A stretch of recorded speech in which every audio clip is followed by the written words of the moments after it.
জামাতের সাথে আমরা সকলে বলি আলহামদুলিল্লাহ।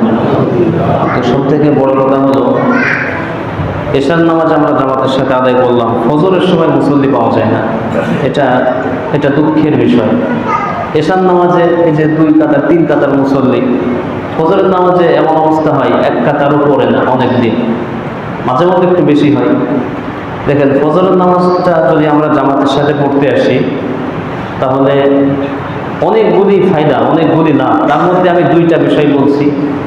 একটা হলো নবীজি সাল্লাল্লাহু আলাইহি ওয়াসাল্লাম হাদিসের মধ্যে বলছেন, যে ব্যক্তি এশার নামাজ জামাতের সাথে পড়বে, কিসের নামাজ?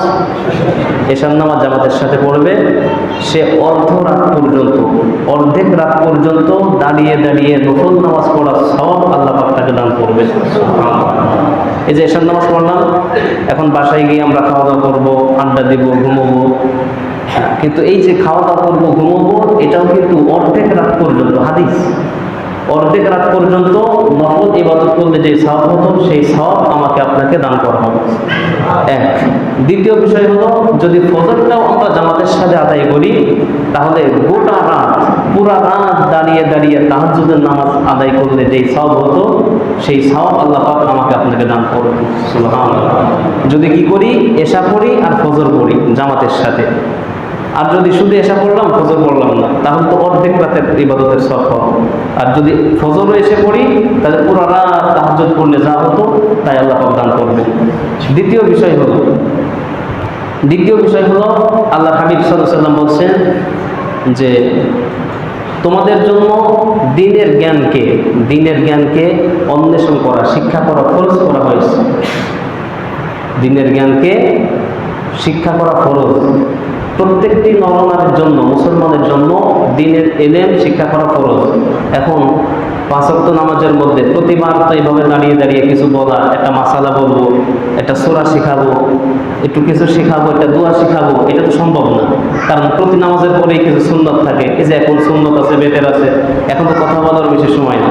কিন্তু ফজরের নামাজের পরে দীর্ঘ সময়, লং টাইম, ওই সময় মানুষ ফ্রি থাকে। এই জন্য প্রতিদিন আমি আসার পর থেকে, জানুয়ারি মাসের 3 তারিখে সম্ভবত আমি জয়েন করছি এখানে, আসার পর থেকেই কিন্তু আমি মোটামুটি একটা সবক চালু করেছি যে প্রতিদিন ফজরের পরে কোরআনে কারিমের দর্স হয়, 1 পৃষ্ঠা কোরআন তেলাওয়াত হয় এবং সেই 1 পৃষ্ঠার বাংলা সরল অনুবাদ বলে দেওয়া হয়। তো এ পর্যন্ত 5 পারা প্রায় শেষ।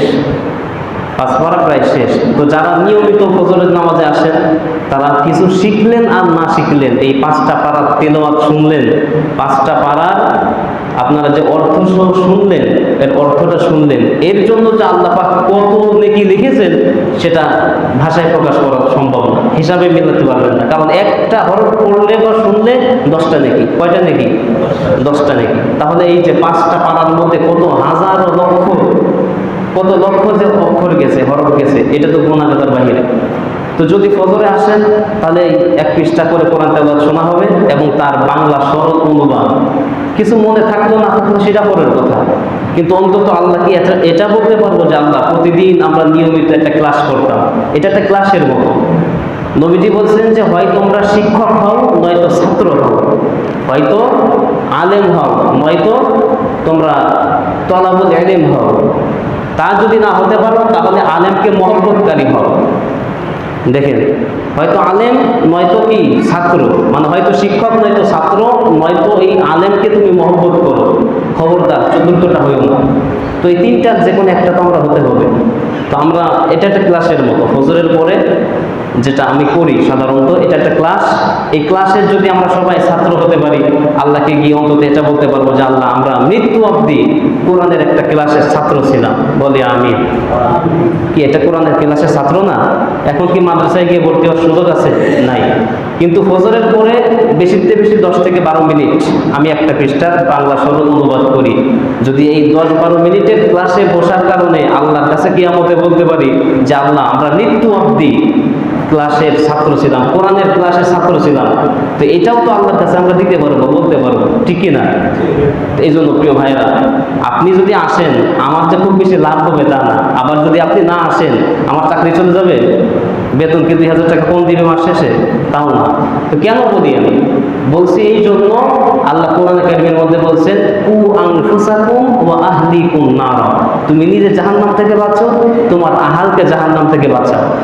শুধু নিজে খালি ইমাম বাঁচবে, মুয়াজ্জিন বাঁচবে, সভাপতি বাঁচবে, সেক্রেটারি বাঁচবে, আর বাকি মুসল্লিরা কি বাঁচবে না?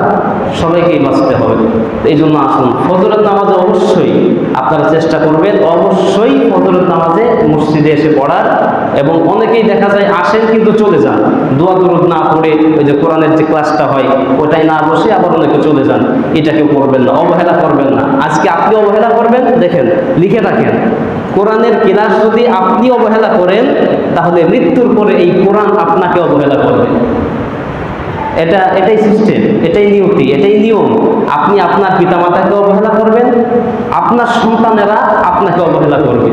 ঠিক অনুরূপভাবে আপনি যদি আজকে কোরআনের ক্লাস যেটা আমি চালু করেছি এখানে, যেটা পড়ে আসতেছি, এই ক্লাসকে যদি অবহেলা করেন যে কি বলবো, হুজুর কি বলে বুঝি না, এইসব বসে কি হবে, যদি অবহেলা করেন তো মৃত্যুর পরে কোরআন আপনাকে অবহেলা করবে। বিষয়টা আমাদের মাথায় রাখার মতো।